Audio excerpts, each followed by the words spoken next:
आप सब लोगों को मेरा नमस्कार। आज का दिन भारत के इतिहास में एक तरह से भारतीय जनतंत्र के लिए काला दिन साबित हुआ। आज संसद के अंदर दिल्ली के लोगों को गुलाम बनाने वाला बिल पास कर दिया गया। ये बिल दिल्ली के लोगों को बेबस बना देता है, असहाय बनाता है, लाचार बनाता है, गुलाम बनाता है। जब हम आजाद नहीं हुए थे 1935 में, अंग्रेजों ने एक कानून बनाया था। उस कानून का नाम था गवर्नमेंट ऑफ इंडिया एक्ट। उस कानून में अंग्रेजों ने यह लिखा था कि भारत में चुनाव तो होंगे, लेकिन जो सरकार चुनी जाएगी उसको कोई काम करने की पावर नहीं होगी, काम करने की शक्तियां नहीं होंगी। जब हमारा देश आजाद हुआ तो हमने संविधान बनाया और संविधान में हमने लिखा कि चुनाव होंगे, लोग अपनी सरकार चुनेंगे और जो सरकार चुनेंगे उस सरकार को लोगों के लिए काम करने की सारी शक्तियां होंगी। आज आजादी के 75 साल के बाद प्रधानमंत्री मोदी जी ने दिल्ली के लोगों की आजादी छीन ली। उन्होंने 1935 वाला अंग्रेजों का कानून बनाया है कि दिल्ली के लोग चुनाव तो होंगे, दिल्ली के लोग अपनी सरकार तो चुनेंगे, लेकिन उस सरकार को काम करने की कोई भी शक्ति नहीं होगी। ये कानून आज हमारे देश की संसद ने पास किया है। दिल्ली के लोगों की वोट की अब कोई कीमत नहीं बची है। अब सरकार बनाई, उस सरकार की कोई शक्ति नहीं है। सुप्रीम कोर्ट ने एक आदेश दिया था, 11 मई को सुप्रीम कोर्ट ने आदेश दिया था। सुप्रीम कोर्ट ने क्या कहा? सुप्रीम कोर्ट ने कहा भारत एक जनतंत्र है। इस जनतंत्र में हम अपनी सरकार चुनते हैं, जनता अपनी सरकार चुनती है और उस सरकार को जनता के लिए काम करने की पूरी ताकत होनी चाहिए, सुप्रीम कोर्ट ने कहा। प्रधानमंत्री जी ने एक ही हफ्ते के, सुप्रीम कोर्ट का जैसे आदेश आया, एक हफ्ते के बाद उसको सुप्रीम कोर्ट के आदेश को पलट दिया और उसके खिलाफ एक अध्यादेश लेके आए। और आज हमारे देश की संसद ने उस अध्यादेश को इस देश का कानून बना दिया कि अब दिल्ली के लोगों की चुनी हुई सरकार को काम करने की कोई ताकत नहीं होगी। अब इस कानून में लिखा है कि दिल्ली के लोग जो मर्जी सरकार बनाएं, लेकिन उस सरकार को चलाएंगे एलजी साहब और मोदी जी, सीधे सीधे वही लोग चलाएंगे इस सरकार को। तो इससे साफ जाहिर है कि प्रधानमंत्री मोदी जी कह रहे हैं कि मैं सुप्रीम कोर्ट को भी नहीं मानता।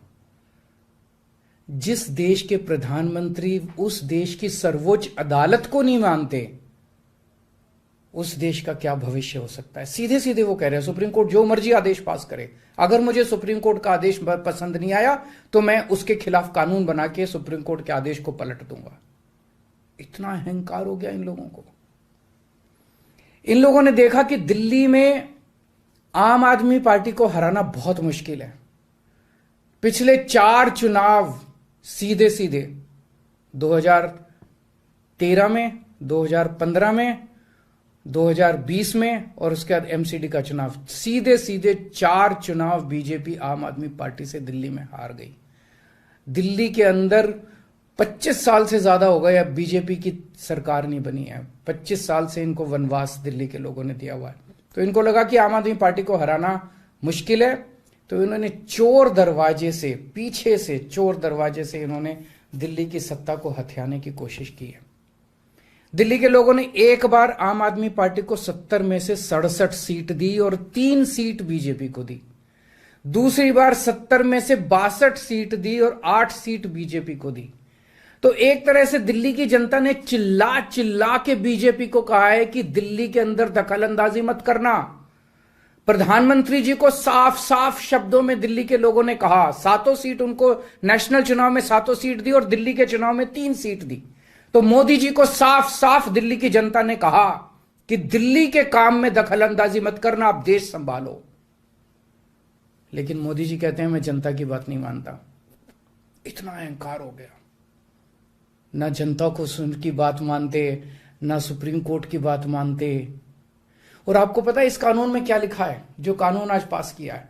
इस कानून में लिखा है कि दिल्ली के ऊपर से नीचे A category, B category, C category, D category, जितने दिल्ली सरकार के कर्मचारी हैं, उन सारे कर्मचारियों को के बारे में सारी पॉलिसी केंद्र सरकार बनाएगी। उनकी ट्रांसफर पॉलिसी, कौन अधिकारी, कौन चपरासी क्या काम करेगा, ये देश के प्रधानमंत्री बैठ के दिल्ली सरकार का कौन सा चपरासी क्या काम करेगा, कौन सा चपरासी फाइल उठाएगा, कौन सा चपरासी चाय पिलाएगा, कौन सा चपरासी खाना, ये काम रहेगा प्रधानमंत्री जी को। इसके लिए प्रधानमंत्री बनाया था देश का कि आप दिल्ली के चपरासियों की ट्रांसफर पॉलिसी बनाओगे बैठ के प्रधानमंत्री बनके। आप केंद्र चलाओ ना, आप दिल्ली के अंदर क्यों दखल अंदाजी कर रहे हो? आपको क्या लगता है ऐसा क्यों कर रहे हैं? वो ऐसा इसलिए कर रहे हैं क्योंकि पिछले 7-8 साल में बिना किसी पावर के भी हम लोगों ने जो काम किए हैं, हमने इतने शानदार स्कूल बनाए, इतने शानदार अस्पताल बनाए, 24 घंटे बिजली कर दी, बिजली फ्री कर दी, पानी घर घर पहुंचा रहे हैं, सड़कें बनाई, इतने सारे काम हम लोगों ने कर दिए। इनसे वो काम नहीं हो रहे। 30-30 साल से गुजरात के अंदर इनकी सरकार है, बेड़ा गर्क है गुजरात का। हरियाणा के अंदर इनकी सरकार बनी, हरियाणा में बेड़ा गर्क है इनका। मणिपुर के अंदर बीजेपी की सरकार है, मणिपुर को जला दिया इन लोगों ने। इसलिए केजरीवाल के साथ कंपटीशन नहीं कर सकते, काम में कंपटीशन नहीं कर सकते, हमारे जैसे काम नहीं कर सकते, आम आदमी पार्टी के जैसे काम नहीं कर सकते।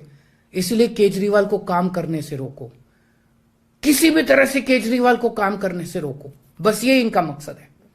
मैं सुन रहा था अमित शाह जी को, वहां पे संसद में भाषण दे रहे थे, कहते हैं झगड़ते बहुत हैं ये लोग, झगड़ते बहुत हैं ये लोग। मैं स्कूल बनाता हूं, ये मेरे को स्कूल नहीं बना देते। फिर मैं जब इनसे कहता हूं मेरे को स्कूल बना देने दो, तो कहते झगड़ता बहुत है केजरीवाल। मैं मोहल्ला क्लिनिक बनाता हूं, मेरे मोहल्ला क्लिनिक तोड़वा दिए इन लोगों ने। फिर कहते हैं केजरीवाल झगड़ता बहुत है। मैं इनको कहता हूं मेरे को मोहल्ला क्लिनिक बनाने दो।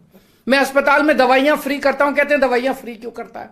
मैं बिजली फ्री करता हूं, कहते हैं केजरीवाल फ्री भी दे रहा है, फ्री की रेवड़ियां दे रहा है, कहते हैं झगड़ते बहुत हैं। मैं जो भी करता हूं, चाहे झगड़ता हूं चाहे जो भी करता हूं, दिल्ली के लोगों को पसंद हूं। इसीलिए 3 बार 4-4 बार दिल्ली के लोगों ने मेरे को, जो भी कर रहा हूं ठीक ही कर रहा हूंगा, तभी 4-4 बार लोगों ने हमें वोट दिया। और होम मिनिस्टर अमित शाह जी क्या कहते हैं, मैंने सुना उनको संसद में, हमारे पास पावर है, संविधान ने हमें पावर दी है कानून पास करने की, हमारे पास पावर है, हमें सुप्रीम कोर्ट ने पावर दिया है ये कानून पास करने की। अरे आपको पावर दी है जनता की सेवा करने की, जनता के ऊपर अत्याचार करने के लिए पावर नहीं दी है आपको। इतना घमंड मत कीजिए अमित शाह जी। आपको पावर दी गई है ताकि आप विकास करें देश का, आपको पावर दी गई है ताकि आप देश के लोगों को शक्तिशाली बनाएं। आपको पावर इसलिए नहीं दी गई है कि आप देश के लोगों को लाचार बना दें और उनके वोट का अधिकार छीन लें। ये जो आप पावर पावर पावर पावर कर रहे हो, ये पावर आपको जनता की सेवा करने के लिए दी गई है। मैंने देखा है अमित शाह जी पिछले चुनाव में आप घर घर जाके दिल्ली के अंदर पर्चे बांट रहे थे, एक एक घर में जाके आप पर्चे बांट रहे थे। दिल्ली के लोगों ने आपको नकार दिया। अब आप दिल्ली के लोगों को तमाचा मारने आ गए। केजरीवाल से नफरत करते करते इस नफरत में इतने अंधे हो गए कि आपने दिल्ली के लोगों के ऊपर अत्याचार करना चालू कर दिया। और मैं प्रधानमंत्री जी को याद दिलाना चाहता हूं, 2014 के चुनाव में प्रधानमंत्री जी आप खुद आए थे दिल्ली, आपका भाषण उठा के देखिए। आपने दिल्ली की जनता को प्रॉमिस किया था कि मेरे को प्रधानमंत्री बना दो, मैं दिल्ली को पूर्ण राज्य बनाऊंगा। उसके पहले, हर चुनाव के पहले भारतीय जनता पार्टी ने आंदोलन किए हैं दिल्ली के अंदर दिल्ली को पूर्ण राज्य बनाने के लिए। और आज आप लोगों ने दिल्ली के लोगों की पीठ में छुरा घोंप दिया, अपनी वादे से मुकर गए। अगर आप ऐसे करोगे फिर प्रधानमंत्री पे कौन यकीन करेगा? आपने खुद बोला था 2014 में कि मैं फुल स्टेटहुड बनाऊंगा, फिर कौन जनता आपके ऊपर यकीन करेगी? 2015 में आपने मेरी शक्तियां छीनी दिल्ली सरकार की, जैसी हमारी सरकार बनी आपने हमारी शक्तियां छीन ली नोटिफिकेशन जारी करके। फिर भी बिना शक्तियों के हमने काम किया और दिल्ली की जनता ने मेरे को 2020 में 62 सीट दे के दिल्ली की जनता ने आम आदमी पार्टी की सरकार बनाई। क्यों? क्योंकि मैं दिल्ली का बेटा हूं और आप दिल्ली के नेता बनना चाहते हो। दिल्ली के लोगों को अपना बेटा पसंद है और दिल्ली के लोगों को आप जैसे नेता नहीं चाहिए। हम दिल्ली वाले दिल्ली से बहुत प्यार करते हैं और हम जानते हैं कि बीजेपी दिल्ली के लोगों से नफरत करती है, दिल्ली वालों से नफरत करती है। इस बार दिल्ली के लोग बीजेपी को एक भी सीट नहीं देंगे, लोकसभा में एक भी सीट नहीं देंगे। इस पूरे संघर्ष के अंदर बहुत सारी पार्टियों ने, बहुत सारे नेताओं ने दिल्ली के लोगों का साथ दिया। उन सब नेताओं को और उन सब पार्टियों को मैं तहे दिल से दिल्ली के 2 करोड़ लोगों की तरफ से शुक्रिया अदा करता हूं, धन्यवाद बोलता हूं।